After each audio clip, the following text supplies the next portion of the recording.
Slaven, I thought West Ham played very well until the Antonio injury, which slightly upset things whenever that happened. We've seen two quick goals, one of them from a very disappointing pass.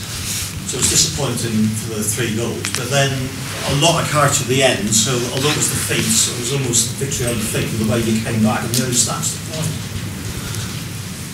Yeah, I mean, I like the story. You said, yeah, but at the end of the day, of course we are disappointed that we lost the game. But I agree with you. It's not that they didn't deserve it. It's like they deserved it, they took their chances. And but until that first goal, not only until Antonio's injury, until the first goal we were like proper, like last year against them, or that was like really, really good performance from us in everything. We defended good with numbers in very shallow formation. We didn't give them those kind of pocket spaces, and we took a lot of balls from them, and then the delivery was 4 or 5 times good that were putting Michael or especially Arnautovic, Marco in those situations when they are in open space, 3 against 3. And now it's hard to talk about those situations because you can tell me like what? Because nothing came out of them, but they are really good situations when you are 1 against 1 with a centre back with a lot of space and you have that quality. Unfortunately, we didn't grab that opportunities. They grabbed the first one. The injury of Antonio came, then and they needed a few minutes to come into the game, and then one ball that you lose, and we didn't lost it like in front of our box. You know, we lost it in a dangerous area, but not still with enough players behind. But was brilliant finish. So the only period of the game that I'm like very disappointed and not happy is that 10 minutes after we conceded the goal. Then we lost the shape. Then we conceded the second goal that is not giving them a credit, but more we weren't there that we were before the first goal. So, but it was nowhere near 2-0 game at the halftime. At the halftime, we asked from them to not to calm down, but to stay in shape, to be organized, to attack as a team, and then we conceded that third one from like it's hard to explain it, you know, great individual quality and all that. So 3-0, very dangerous, of course. And then the goal helped. We didn't think, and the goal helped. Then the red card, then the pressure, then 3-2, and it ended up. Still, we are very disappointed, but it ended up in a good fighting and trying from our side. Unfortunately, after 3-0, it was enough time to try to do something, but the game was more time wasting, you know, more long balls, foul, throwing, brawl, or whatever that. It went like this. After the red card, we changed the system. We tried, we wanted to get because they were defending the box because of Carroll and Chicharito, and we tried to create the situations 2 against 1 on the wings, and then not to make very early cross, but to try to beat the player or make a cross. Unfortunately, only one ball was brilliant, that ball from Arthur. The others, we were missing that kind of the quality, because also they were defending with numbers 10, and that's by the way. So there are mixed emotions. Sorry, there are mixed emotions about the game. Very, very disappointed, but we showed the character. No, sorry. Yeah. Rizio's just been in Slaven and said that he's in love with Harry Kane. Can you understand why he would make that kind of a statement about his striker? Of course. I mean, the best compliment I can give him is that. Put it like this. I mean, we play with 3 centre backs, and I really think that Fonte, he went out because of tactical reasons. Fonte, Reed, and Angelo Ogbonna had a really good game. So my three centre backs, who are mostly against him and Dele Alli, they had a really good game. They didn't have a bad game, and still he was using those situations, and basically he decided the game for them. And my centre backs were good, so that tells the volume. Is he one of the best strikers in the world? Maurizio said he's one of the best in the world. Do you agree? Yeah, there are. I don't know if there are 10 of them. If there are 2 of them, he probably isn't. But if there are 5, 10 of them, he's definitely there.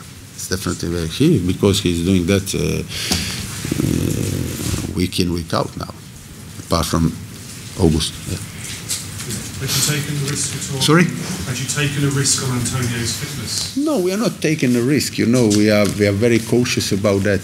But he looked, he passed the test.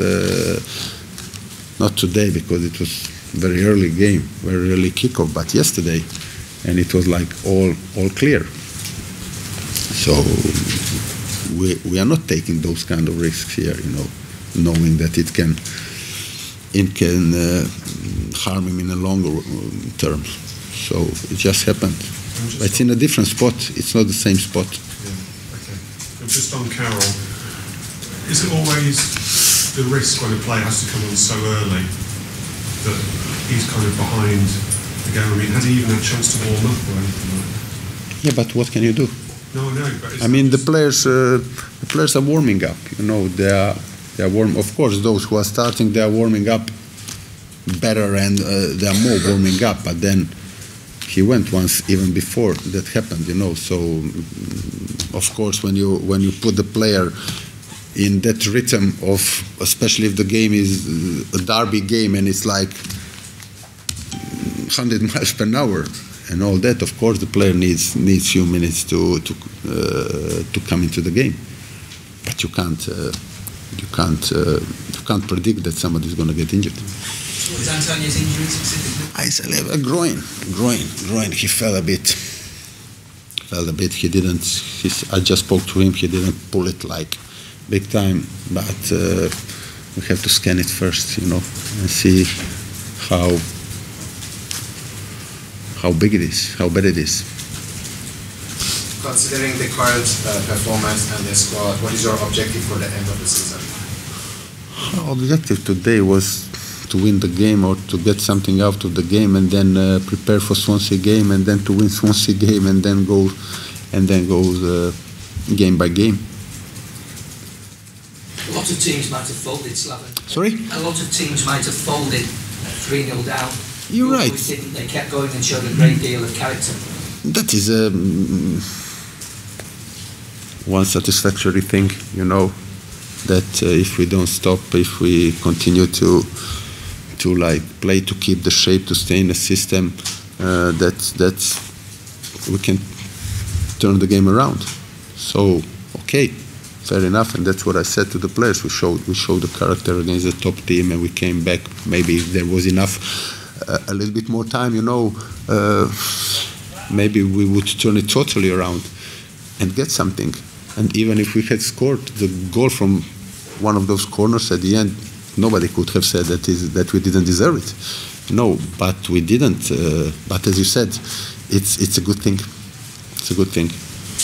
How do you get the best out of Fernandez and get him in the right positions? Because he's drifting out wide, obviously, when he came on, but is that a big challenge to try and get him where he can be most better? Look, I spoke to him after West Brom game, and today he started as a striker, and then he had to come on to change that position because we wanted to stay in the same system because it was working for us really well. But then, even in that system, he was a lot of times in those good areas. So you can't say that against top teams, everybody has to defend. No matter what position you are playing. So he was in a position where he would be in anyway, even if we were playing with 2 strikers. At least one of them has to go there. So when we were attacking, he was not playing on a wing. You know what I mean? He was playing as a striker. So now it's not very easy to play with him and Andy and Antonio and Arnautovic and still play with three centre backs that are giving us or that gave us stability after 3 defeats in the beginning of the season. He just seemed a little bit isolated, maybe. When he plays at the centre for his own, do you feel like he's a little bit isolated? Would the system change maybe with him and Andy up front? Yeah, but when he wasn't isolated, because we had, in the beginning of the game, we had a couple of players very, very close to him. With Arnautovic and with Michael Antonio. I don't see it that way. But the reason for that, he was isolated where we were just kicking the ball out to him. But when we were going through a couple of passes or seconds that allowed Mikey and Marco to come to join him, then he wasn't isolated. All right. Thank you, guys. Thank you.